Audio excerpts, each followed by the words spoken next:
मोमिन उतरे नुर बिलंद से, जाको ए तो बड़ो मरातबा। करसी पाक सब जीमी को, ताकि सरबर न होए कि न कब।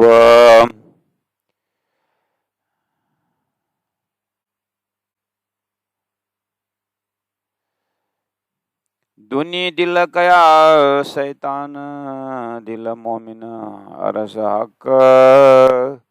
सो सरवर क्यों इनकी करे, जाए आगे पीछे दो जख, जाए आगे पीछे दो जख।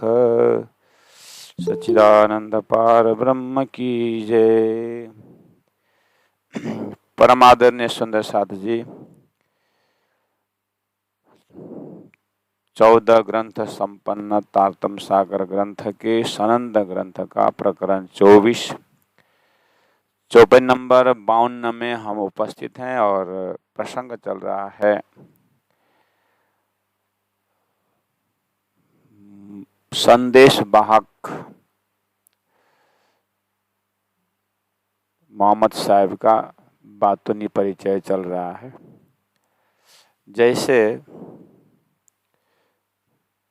रास, प्रकाश, ऋतु, कलश, इन ग्रंथों में, वैदिक धर्म ग्रंथों में अवतारों का प्रसंग है, संतों का प्रसंग है, 88,000 ऋषि महर्षियों का प्रसंग है।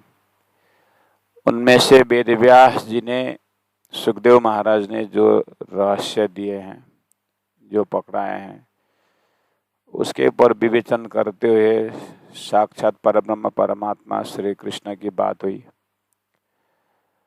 और श्री कृष्ण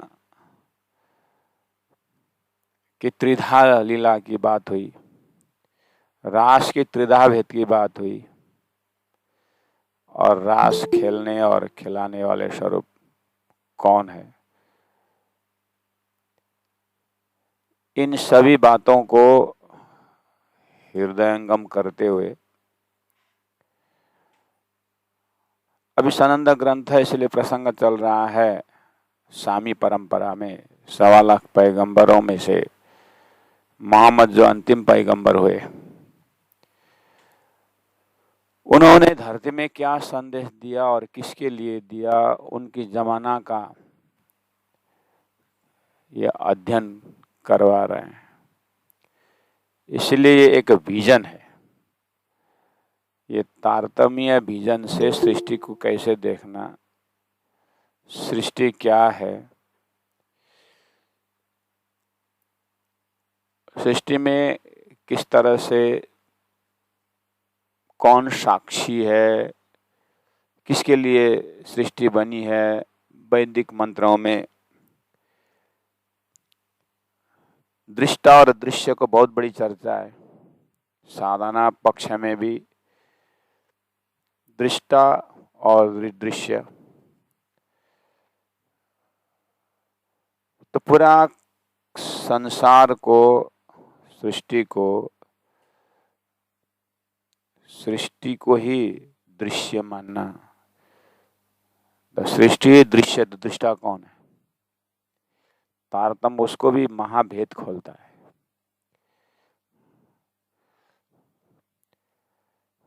एक घड़ी हम सामने में रखते हैं तो दृश्य है, और दिखने वाला मेरा आंख जो है वो दृष्टा है। यहां से प्रारंभ होती है। फिर बोलते हैं आंख भी दृश्य है, आंख को भी देखने वाला अंदर में जो मन है, अगर मन नहीं लगा तो दिखता नहीं, इसलिए मन दृष्टा है। ये दृष्टा दृश्य, दृष्टा दृश्य होते हुए जीव दृष्टा और बाकी सब दृश्य है। उतना भी रुकते नहीं, फिर जीव और ईश्वर एक हो जाते हैं। फिर वास्तव में ईश्वर जो है वो दृष्टा है, बाकी जीव जो दृश्य है, और वो ईश्वर और कुछ नहीं, ब्रह्म है। और ब्रह्म दृष्ट होने के बाद अहम ब्रह्मास्मि तत्त्वमसि, मैं भी ब्रह्म तुम भी ब्रह्म, और ब्रह्म के सिवाय कुछ नहीं। इस तरह से एक ब्रह्म रूप प्रकट करने के लिए भाषा वहीं से शुरू होती है। फिर दृष्टांत दिया जाता है वैदिक ग्रंथों में कि स्वप्न दृष्टा और स्वप्न दृश्य। तो वो बात भी मोहम्मद साहब के ज्ञान के गहराई में वो भी प्रसंग आता है। तो मोहम्मद तिपराना जी वेद कतेब का जो रूहानी बात मिलान करने के लिए, तो विषानंद ग्रंथ है, ऐसे खुलासा ग्रंथ में और स्पष्टीकरण हो जाता है। तो आइए प्यारे सुंदर साथ जी, इन्हीं शब्दों के बेस के ऊपर 52 चौपाई में कहा कि मोहम्मद को पहचान करने के लिए रूहानी दिल चाहिए, कि कुरान में कहा सभी दिल रूहानी दिल नहीं है, कोई दिल तो मांस पिंड वाला है, ऐसा लिखा है। कहने का मतलब कुन्न हो जा कहने पर जो स्वप्निक सृष्टि उत्पन्न हुई है वो मोहम्मद को नहीं पहचानते करके वो स्वयं कहते हैं। और दूसरा एक दिल की बात कही है जिसको मोमिन दिल अरश हक्का करके कहा है। बस वो दिल वाला जो जिसको मोमिन का दिल कहा गया, जिसको हक्का ने अरश बनाया है, वही मोहम्मद को पहचानते हैं। अगर वही मुझे मेरा ज्ञान वही ले सकता है, ऐसे ऐसे बात कही है। तो फ्रांडिस जी प्रश्न पूछ रहे हैं दुनिया को कि ये दोनों दिल कैसे समझेंगे, एक मांस पिंड वाला साधारण है और एक दिल को खुदा ने घर बनाया है, सो सरवर क्यों इनकी करे। तो झूठे दिल मजाजी दिल वाले सच्चे दिल वाले के बराबर के दावा कैसे कर सकते हैं। ये बनाया ही इस तरह से है, जाए आगे पीछे दो जग करके कहा है। अर्थात वो जो जैसे क्षर ब्रह्मांड के आगे पीछे कहने मतलब आगे आदि नारायण है, पीछे शेष नारायण। जाए आगे पीछे दो जग, अर्थात कहीं से भी देखो वो झूठा है। तो ये झूठा आगे पीछे आदि अंत स्वप्न, जो हम स्वप्न देखे शुरू से अंत तक झूठा है। और मेरे स्वप्न में कितने साथी लोग हैं, जितने भी ब्रिलियंट आके झूठे हैं। ऐसे अक्षर का स्वप्न का ब्रह्मांड में बहुत सारे अवतार हैं, बहुत बड़े ब्रिलियंट हैं और स्वप्निक बुद्धि से बहुत अचीवमेंट किए हैं, लेकिन अंततः तो अस्तित्वहीन है। तो ऐसे दृश्य वाला जो खेल है, वो खेल के कबूतर जादू वाला को कैसे जानते हैं। ऐसे सृष्टि खेल के कबूतर अक्षर ब्रह्म को कैसे जानते हैं। मोहम्मद तो अक्षर नूर से भी परे नूर तजाल्ले से अपनी बात कर रहे हैं। इसलिए मोहम्मद को हमारे लिए है, हम मोहम्मद को जानते हैं, मोहम्मद हमारे लिए है करके दावा मत करो, पहले मोहम्मद को पहचानो। इस तरह से प्राणजी महाप्रभु तत्कालीन समय के जो हिंदुओं को ज्ञान कुछ नहीं, ये गीता को जलाओ, वेद को जलाओ, संतों को मारो, जनेऊ को उखाड़ो, चोटी को काटो, इस तरह से शरीयत में लटके हुए, उसी कुरान में शरीयत तरीके हकीकत मार्फत की बात है। उस मार्फत को जानने की कोशिश नहीं करना, हकीकत को जानने की कोशिश नहीं करना, बस शरीयत को पकड़ कर कट्टरता को लेकर के उसी धर्म के आधार पर अत्याचार करना, ये कहाँ से सीख लिया तुमने। क्या मोहम्मद, इसीलिए मोहम्मद का खासियत टीचिंग यही है। हिंदुओं में रावण को 10 मुंडी वाला माना हुआ है। तो 10 मुंडी शरीर में 10 सिर है कि उसका व्यवहार में 10 अवगुण है, काम क्रोध लोभ मोह वाला। ऐसे ही काटो मारो मोहम्मद किसको बोल रहे हैं, अपने अंदर जो शैतानी है ना उसको मारने को बोल रहा है। तो उसके हकीकत का मतलब पढ़े हो, उनका हकीकत का संदेश देखे हो। ये भाषा बोल करके प्राणनाथ जी उसका रहस्य को निकालने की कोशिश कर रहे हैं, लेकिन समझने वाले तो नहीं थे। फिर भी परब्रह्म परमात्मा ने इमाम मेहदी स्वरूप जाहिर करनी थी, इमाम के रूप में जाहिर होना ही था, बहुत से बोले थे, उसको उन्होंने पुष्टि की। अब सभी ने नहीं माना ऐसी बात भी नहीं है, मानने वाली भी है, हमारे भी तक साक्षी है। इसलिए आइए 53 चौपाई में जाते हैं। बड़ी बड़ाई मोमिनों, इस तरह से मोमिन की महिमा बहुत बड़ी गाई है। जैसे हम सुनते आ रहे हैं, शौर कर रहे हैं, गीता में ज्ञानी का लक्षण बताया है, दुख में कैसे बिहेव करता है, सुख में कैसे बिहेव करता है, ज्ञानी को सुख दुख से असर करता है कि नहीं करता है, लाभा लाभो जया जय समत्व भाव कैसे होता है। बहुत सुंदर टीचिंग लक्षण गीता में है। ऐसे ही अन्य ग्रंथों में भक्तों का लक्षण है, और भगवान ने भक्त बन करके भी धरती को ज्ञान दिया हुआ है। ऐसे कुरान में मोमिन की बात बताई है, इतना कोमल होते हैं कि मोम जैसे वो अपने ज्ञान को लेकर पिघल जाते हैं। इशक की बातें की है, उसी टीचिंग से सूफी परंपरा प्रकट हुआ है। आखिर कुरान का ही तो टीचिंग है वो। सूफियों ने अपने आप को प्रेमी माने, उनको ऐसा व्यवहार नहीं है उनका, सूफियों में से वो प्राय भीड़ में रहती भी नहीं। आखिर उसी का ही एक ब्रांच है वो, उसने क्या निकाला वहां से। इस तरह से कुरान में बड़ी बड़ाई मोमिनों की, जाकि बड़े अंकुर, बहुत बड़े अंकुर वाला माना है। वो मोमिन कौन है, प्राणनाथ जी पूछ रहे हैं। सो इन पर रसूल भेजिया अपना अंगी नूर। तो यही मोमिन के वास्ते, मोमिन के लिए रसूल को भेजा है खुदा ने कि संदेश दो। वो मोमिन कोई नहीं है, ब्रह्म सृष्टि है, जो मोहम्मद के ज़माने में नहीं है। उन्होंने बोला वो तो 1000 साल बाद आने वाला है। इसलिए हे कुरान पढ़ने वाला, 1000 साल तुमने कुरान पढ़ा ना, वो भविष्यवाणी है। उस वर्तमान में मोमिन नहीं है, मोमिन आने वाली की बात है। 10वीं 11वीं 12वीं सदी की बात कही है मोमिन आने की बात। इसलिए मोमिन को आप पहचानो।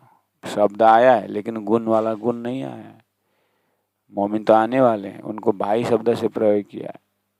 तो बोल रहे तो इन पर रसूल भेजिया अपना अंगी नूर। परमात्मा ने अपने अंगी स्वरूप, अपने नूर का नूर भेजा है।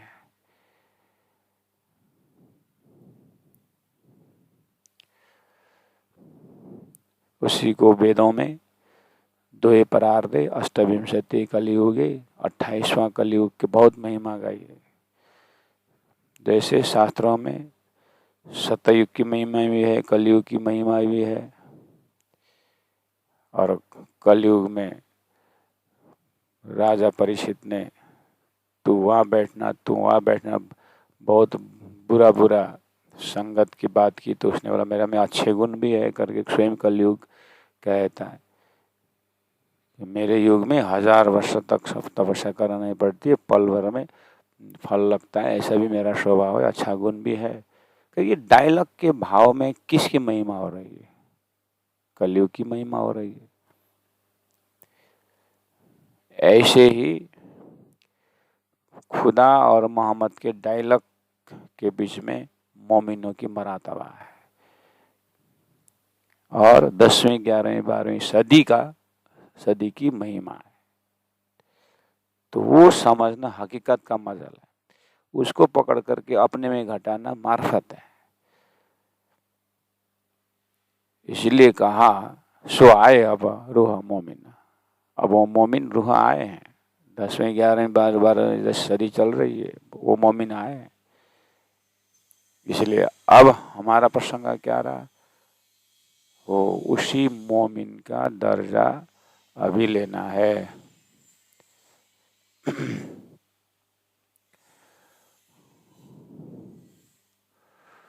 सो आए अब रूहा मोमिन,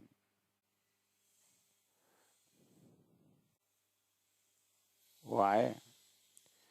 जाको अर्श वतन, जिसको घर अर्श बताया, जिसको वैदिक मंत्र में एक जीव है, बोलते कोई नरक से आए बोलते हैं, कोई ऊपर के लोक से आए बता रहे हैं, बताए तो कोई स्वर्ग से आए बता रहा है, कोई देवी का अवतार बता रहा है, कोई भगवान का अवतार बता रहा है।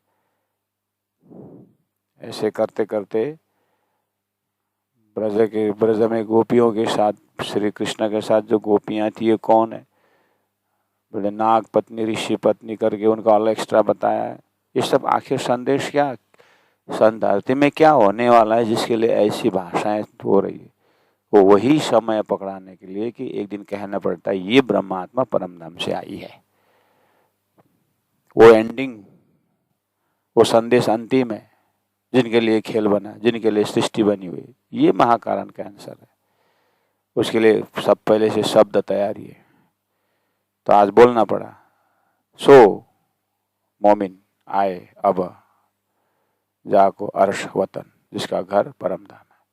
अब इनका घर परम धाम, अर्श अजीम, उत्तम पुरुष, अक्षरातीत परब्रह्म धाम, परमात्मा परम ज्योति, वो ज्ञान आ गया इन ब्रह्म सृष्टियों के कारण। अब आज के लिए मेरा होमवर्क क्या रहा?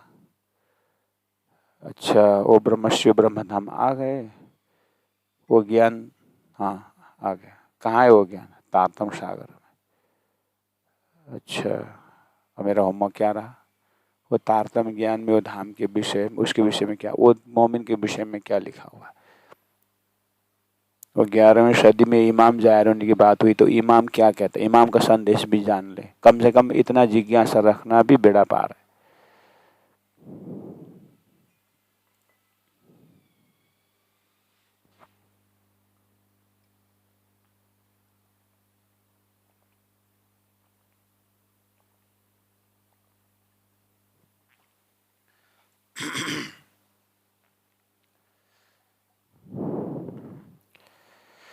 सो आए अब रूहा मोमिन, आए जाको अर्श वतन, सबकी भविष्यवाणी आ गई। ये फुरमान आया इनका, प्राणा जी तत्कालीन समय में बोल रहे हैं, वो फुरमान है ना कुरान, उनके लिए आ गया। और तुमने तो दिया नहीं देखने को। फुरमान तो मेरे लिए नहीं था। फुरमान के अंदर जिनके विषय में भविष्यवाणियां थी, उनके लिए फुरमान आया था, और तुमने देखने नहीं दिया, तो खुदा ने मुझे सानंद ग्रंथ अलग से दिया। बात वही थी। अब मैं खुदा के इल्म लुदनी मेरे पास आया, इसीलिए कुरान में भविष्य, तुम्हारे कुरान में भविष्यवाणी लिखी है, इल्म लुदनी के विषय में भविष्यवाणी है, और वो भविष्यवाणी पूरी हो रही, और तुम सुनना ही नहीं चाहते। कुरान की जो हकीकत की बातें तुम सुनना ही नहीं चाहते, तो तुम्हारा कल्याण कहाँ से होगा? तो असलियत में तुम मोहम्मद का कहना मान रहे हो। मेरी बात को ध्यान से सुनो।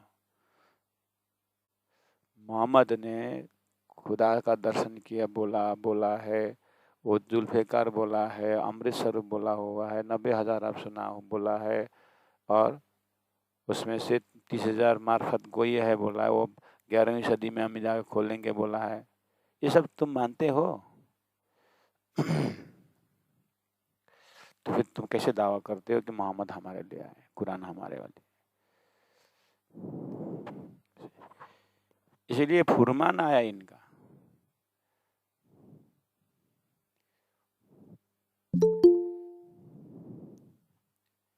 क्यों? खुले मायने या बिना, ये ब्रह्मात्मा बिना, ये मोमिन बिना, जिनके लिए आया है, उनके बुद्धि उसमें पहुंचे बिना कुरान कैसे खुलेगा?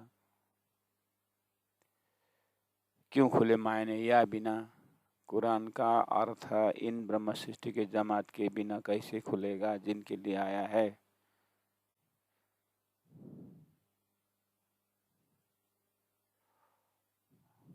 जा कारण खेल रची शास्त्रविति न कारण। इसीलिए तो वैदिक ज्ञान के अंतिम में सदगुरु महाराज देवचंद्र जी महाराज को स्वयं परब्रह्म परमात्मा ने कहा कि ये भागवत कागत को तुम्हारा तुम ही खुले कलाम क्यों बोला, भागवत तुम्हारे से खुलेगा। ऐसे ही खुदा ने मुझे बोल रहे हैं तो ये मामबिद है, तेरे से कुरान खुलेगा बोल रहे हैं। मैं दावा करता हूँ, प्रणा जी बोल रहे हैं।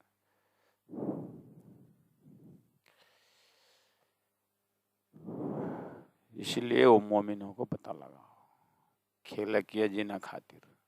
चौपाई नंबर 55, जिनके लिए खेल बनाया है सो आया खेल देखा ना। आप खेल देखने के लिए आ गए। एक साधारण व्यक्ति भी प्रश्न कर सकता है, कुछ भी कुछ चीज बनता है। आजकल तो बच्चे को भी देखो, कुछ देखता है बोलता पापा ये क्या है, ये क्यों बना है, पापा ये महात्मा गांधी का नक्शा ये पैसे में क्यों छाप लगा दिया, पापा ये छोटी छोटी बातों में प्रश्न पूछता है। तो हम बड़े हुआ ये सृष्टि क्यों बनी, ये प्रश्न आता है कि नहीं आता। इसका आंसर कहाँ है, ये परमात्मा की मर्जी है। तो मर्जी क्यों की, बिना कारण कारज नहीं हुए सो कहूँ या के कारण दो। इसलिए खेल किया जिन्हें खातर स्वाइया देखना। अब ये खेल अर्श रूहें देखें, इसीलिए वो अर्श रूहें एक जमात है ब्रह्म सृष्टि अर्श रूहें देखें, वही वास्तव में खेल देखने वाला है। बाकी और खेल है सब, बाकी तो खेल है, दृश्य है, दृष्टा तो अर्श रूहें हैं।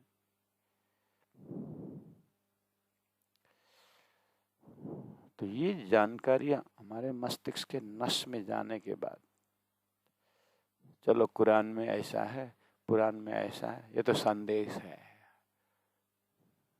तो हमारे मस्तिष्क में संदेश घुस गया। अब इसको उपदेश बनाया जाए,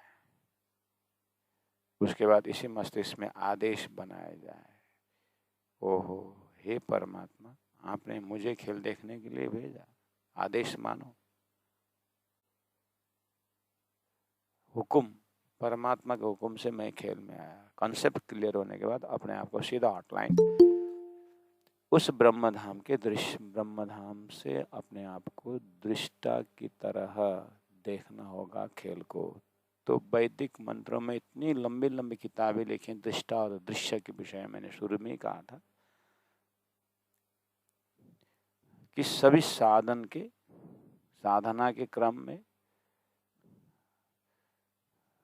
पहले मनो ब्रह्म करके कहा, ईशावास्य उपनिषदों में प्रश्न उपनिषद कि ब्रह्म क्या है, ईशावास्यमिदं सर्वम।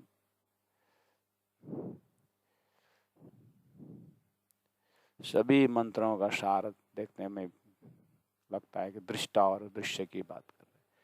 फिर सब निकाल के फिर अपने में घटाते हुए आए, लास्ट में जाके कंक्लूजन करते हैं कि आत्मा दृष्टा होने से अहम दिखाई दे रहा है, बुद्धि दिखाई दे रही है, मन दिख रहा है, इंद्रियां दिख रहा है, ये सब तुम देख रहे हो सारी घटनाएं, इसलिए तुम ब्रह्म हो।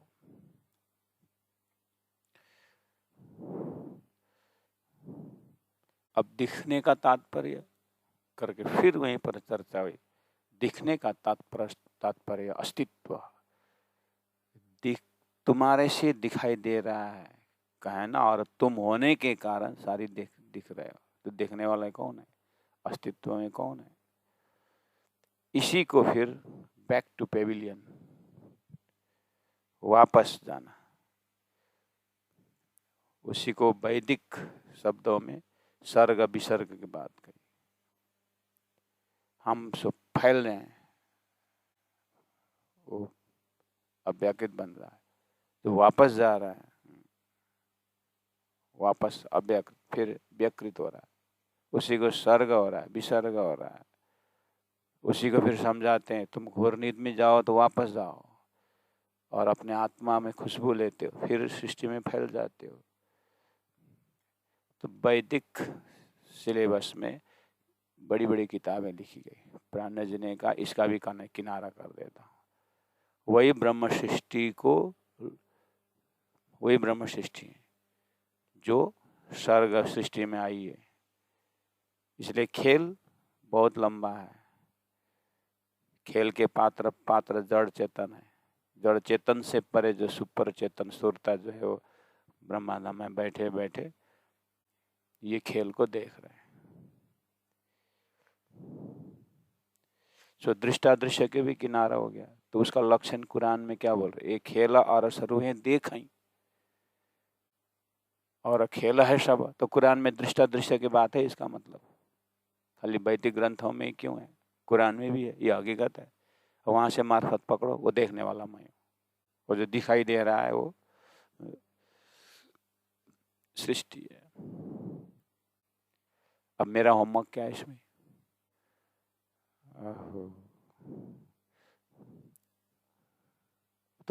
तो फिर दृष्टा और दृश्य की भाषा से दृष्टा ये सृष्टि को देख रहा है, तो मैं सुपर आत्मा जो है परात्म देख रहे हैं। तो आगे चलो, मुझे देखने का मुझे अब हो गया, मुझे नहीं देखना है, अब क्या देखना है। तो बोलते हैं तुम ब्रह्म स्वरूप हो, क्या देखना है, तुम ब्रह्म स्वरूप हो जाओ। तो अब ध्यान करो, अपने आप को देखो। तो वहां से तारतम्य शुरू हो जाता है।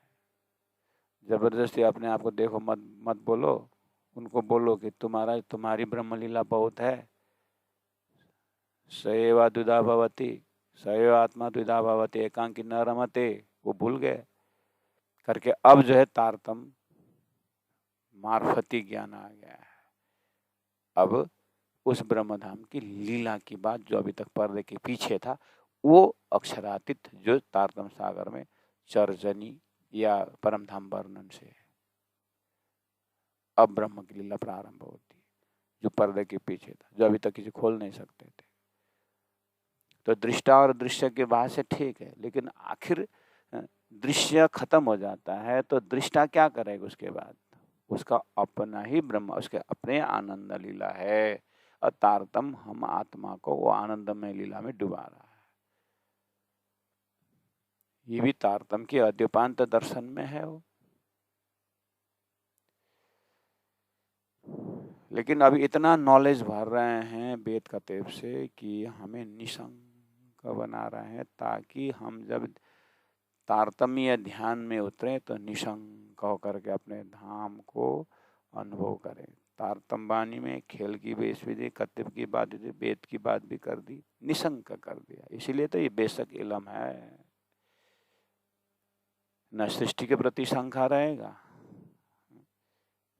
वेदांत में सृष्टि हो गई तो आगे क्या बोलते हैं, शंका क्यों हुई, बोले तो why you are asking, why it is created full stop, why it is raining, why are you creating problem unnecessary, take umbrella and go ahead। जब आंसर नहीं मिलता तो सोल्यूशन निकाल दिया उन्होंने कि छतरी ले लो, चलो, बरसात क्यों रहे, क्यों पूछते हो, सृष्टि हुई ना, बस ब्रह्म रूप हो जाओ। जबरदस्ती शांति कराने के लिए अनंत लॉजिक फेंक रहे हैं। प्राण जी बोलते हैं सब तो ठीक है, लेकिन दूसरा भी एंगल है। ये संसार बनने में ये कारण है। उन मोमिनों को, उन ब्रह्म सृष्टि को दृष्टा रूप को दृश्य दिखा रहे हैं। तो दृष्टा का अपना भी स्वरूप है ना। कोई कहे सी खेल कदीम का, सो अब या क्यों कर, अब आया क्यों कर, चौपन नंबर 56 में कहा। फिर ये सब कॉन्सेप्ट समझते जाता है तो हमारा मन पूछता है, अपना ही मन पूछता है। बाकी दुनिया तो बाद में पूछते रहेंगे। अपने मन में ये शंका आनी चाहिए कि ठीक है, हमने मान लिया की सृष्टि बनी, ब्रह्म सृष्टि आई। और खुद में भी ब्रह्म सृष्टि का दावा ले ली और दृष्टा हो गया। ठीक, अब मैं खेल में आई। प्राणा जी पूछ रहे हैं, उस समय में लोग पूछते हैं, कोई कैसी खेल कदीम का, खेल कब से है उसका कोई पारावार नहीं है। सो अब आया क्यों कर, 10वीं सदी में, 11वीं सदी में अब आए, अब क्यों आएगी मोहम्मद के कहने के ऊपर। यह सृष्टि कदीम से 5000 वर्ष पहले भगवान श्री कृष्ण के साथ क्यों आई। यह खेल तो कदीम से है, 400 साल पहले ब्रह्मात्माएं सदगुरु के साथ क्यों आई। खेल तो कब से है। ये भी बात तो गंभीर है। तो ऐसे अपने मन में शंकाएं, कोई कैसी खेल कदीम का, सो अब आया क्यों कर, अब आए क्यों आए अभी।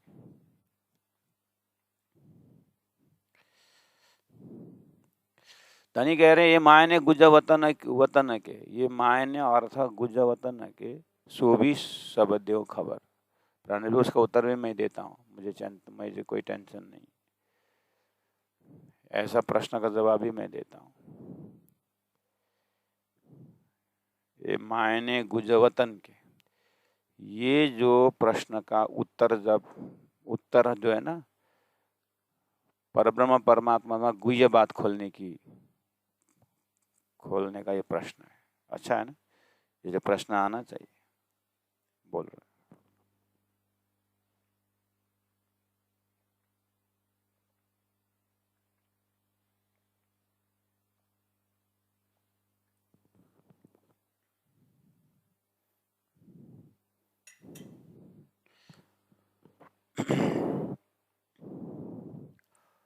अब आपको क्या लगता है।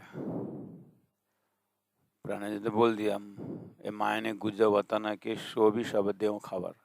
अब कब खबर देंगे, सनंदा चल रहा है, हो सकता है क़यामत नामे देंगे तो फिर उतना दिन तो वेट नहीं कर पाएंगे।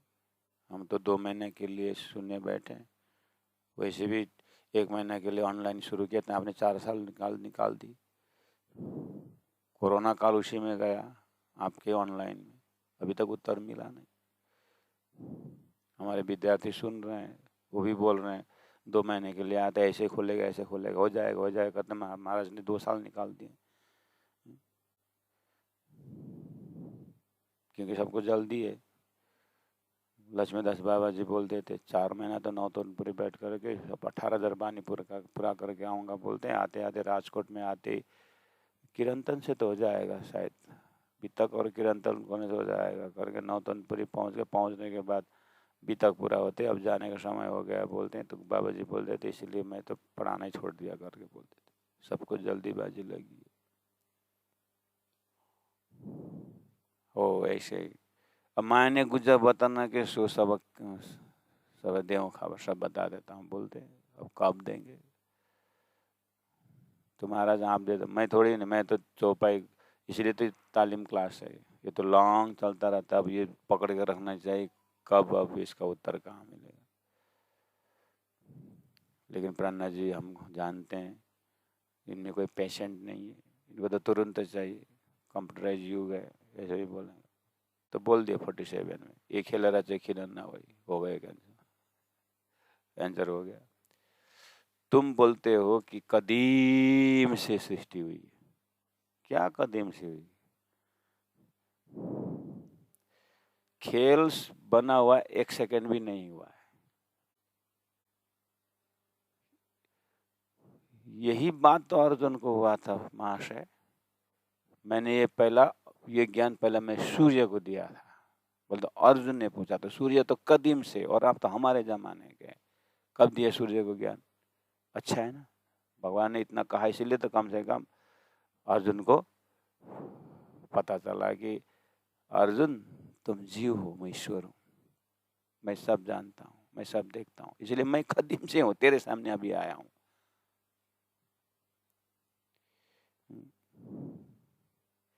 तेरे सामने अभी आया। इसी तरह सृष्टि कदीम से बोल रहे हैं, प्राणा जी बोल रहे कदीम से नहीं हुआ है सृष्टि, तुम्हारी बुद्धि स्वप्न के बुद्धि में कदीम से होता है। हाँ, जागृत घड़ी में देखा है सपना कितने देर देखते हो, विज्ञान भी बोल रहा है कितने सेकंड के लिए सपना देखते हैं। तो तुम स्वप्न के बुद्धि से सृष्टि को मत देखो, इसीलिए एते दिन त्रिलोकम होती तो बुद्ध सुपन्न, तुम जागृत बुद्धि से देखो, सृष्टि के महाकारण से देखो, परमात्मा के हुक्म के सोई घड़ी सोई पल में सृष्टि हुई है। इसी अष्टप्रहर लीला परम धाम के जाने के बाद संसार कितने में, इसी कॉन्सेप्ट को हमारे तारतम्य टीचिंग के अंदर शुरू से ही, शुरू में ही क्या सिखा है, बैराट का ज्ञान दिया हुआ है। उसमें क्या है, यही तो है, देखा सातों सागर देखा सातों लोक, पातल सातों देखे जाग्या पीछे सब फोक। उसको झूठा सिद्ध करने का मतलब क्या है, पहले खेल देखा है कि पीछे मूल वतन, तो खेल में क्या है, यही तो टीचिंग है इसकी। तो बैराट का धनी ने ऐसा अक्षरात इतने बैराट ऐसे दिखाए, ऐसा ज्ञान दिए, कहने का मतलब कि संसार इतना छोटा इतना छोटा इतना छोटा कि संसार ही नहीं बना दी, सृष्टि तो है ही नहीं, इतना तक बना दिया। तो बचा क्या, एक सत्य बचा, एक ब्रह्म लीला बचा, और ब्रह्म लीला के सामने में ये संसार भी दुख लीला हुआ। जो आनंददायी लीला है उसी में थोड़ा सा परमात्मा थोड़ा दुख लीला का भी एक नाटक दिखाती, उतना ही तो है। तारतम्य चिंतन से संसार इतना छोटा इतना छोटा कि सपना देखने वाला बुद्धि इतनी छोटी, और सपना के समय इतना छोटा कि सोई घड़ी सोई पल, उनमें से निमें से हम ब्रह्मांड पर लय दो, शास्त्र कह रहा था, नैने के पाव पलम इशारा था, कई कोटि ब्रह्मांड उपचता खपत, ये सारा चौपाई का कॉन्सेप्ट क्या बोल रहा है, यही तो बोल रहा है, खेल रचे खिन ना हुई सो भी कहूँ तुम्हें समझाए, इस विषय में समझाऊंगा करके बोल रहे सनंद है, जो कलश में समझा चुके हैं।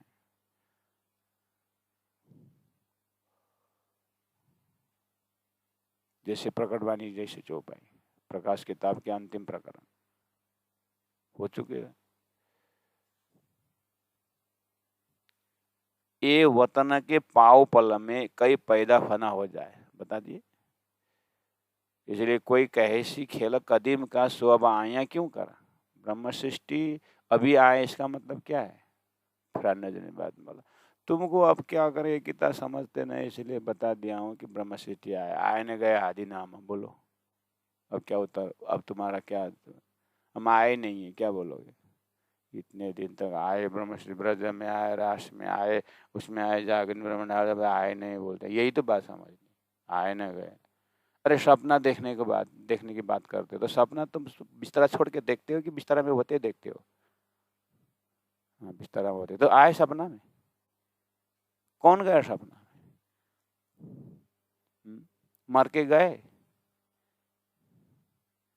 या नहीं गए, नहीं गए तो सही, तो फिर कैसे गए, यही तो रहस्य है, इसलिए तो संसार भ्रम है, ये तो सपना है। अक्षर भी बैठ के देख रहा है और आप भी बैठ के ब्रह्म आत्मा में बैठ के अक्षर का खेल देख रहे हैं, लेकिन जितना कहना सरल है उतना होना मुश्किल है। फिर भी लक्ष्य तो दिया, फिर भी लक्ष्य तो दिया ना, लक्ष्य यही तो है, ये वतन के पाव पल में कई पैदा फना हो जाए, ऐसी सृष्टि है। थोड़ी लंबा क्यों लगता है, जागे नहीं तो लगता है, सपना इतना लंबा, जब तक सपना देखते तो जागृति याद रहता है, नहीं रहता है, और जागृति याद होते ही सपना रहता है, नहीं रहता है, बस यही तो है।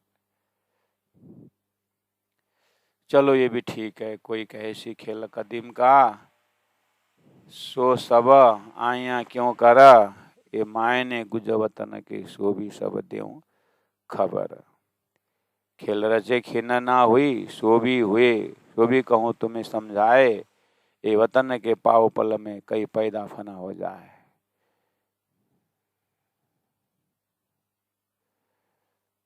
करी बाजी 14 तबकों रूहों देखलाओं ने खसम, शुरू है तब ना होती, पहले तो न हुआ, पहले तो न हुआ हुकुम 58 चौपाई। प्यारे सुंदर साथ जी इस तरह से आगे बढ़ रहा है। मैं आज हम 4-5 जाने उड़ीसा के केसिंगा के जगह में आए हैं, जहाँ पर एक दीदी रहती है केसिंगा में, परम आदरणीय माता जी धामवासी कृष्ण देवी अग्रवाल की छोटी लड़की यहाँ केसिंगा में रहती है और एक भव्य स्कूल कॉलेज संचालन करती है। तो उनके यहाँ अखंड पारायण का बहुत पहले से इनका आयोजन रहा है, तो वहाँ पर आए हैं। तो करीब 8 घंटा ड्राइविंग तो पहुँचे हैं। तो कल और परसों यहीं पर कार्यक्रम में हम रहते हैं और स्कूल के स्टूडेंट्स को भी संबोधन करना है और 1-2 कॉलेज में भी जाना है। तो प्यारे सुंदर साथ जी, तो कल सुबह 6 बजे मिलेंगे और 6 बजे का क्लास, शाम को क्लास, सभी क्लास होगा, लेकिन आज की क्लास को यहीं विश्राम देते हैं। बोलो श्री प्राणनाथ प्यारे की जय। चौपाई दोहराते हुए खेल रचे खिन ना हुई, खेल रचे खिन ना हुई, सो भी कहूँ तुम्हें समझाए, सो भी कहूँ तुम्हें समझाए। ए वतन के पाव पल में, ए वतन के पाव पल में, कई पैदा फना हो जाए, कई पैदा फना हो जाए। बोलो श्री प्राणनाथ प्यारे की जय। सतगुरु